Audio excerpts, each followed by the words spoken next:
देखिए यहाँ पे देखिए भैया लोग, यहाँ पे देखिए आप लोग, यहाँ पे देखिए साला देवर भाई भौजी कौन निमन बहु बाबू, भौजी जी कौन निमन बारी मिलाई जो है ढोरी पर अबीर धरा के देवर से है अगर भतीजा रहा तो मिलाई जो है क्या करी दुनिया साला पूरा भ्रष्ट होगा कि नहीं होगा।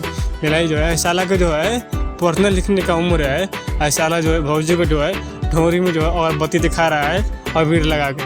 अब भौजी जो है मुस्की मार रही है, जा भौजी हमनी के पाले न रहा तोर तो हम अब क्या कहल भाई लोग, मतलब कुछ जो है अब शब्द बोलल भी ठीक ना लगी। मिलाई जो है साला के पढ़े लिखे को उम्र में अच्छा जो है मतलब जाके ज्ञान सीखे के चाहिए स्कूल में। मिलाई साला भौजी के ढोरी दिखाई था, भौजी कौन निमन बारी हो ज़्यादा बोले पूरा रंग डलवा जो करवा तक उनका पता लगा लो हमारा संदेवर है तुम और 25,000 आदमी ढोर जाए उनको तब था लगा कि ढोरी चटना के फायदा का आगे। आप लोग की वीडियो कैसी लगी प्लीज़ जो बताइएगा। हम इस तरह का जो है बंदल देवर भौजी के जो है तरह जो है मतलब वीडियो लाते रहेंगे। अब क्या हम बताएं दोस्तों, कन्फ्यूज हो जाते हैं क्या।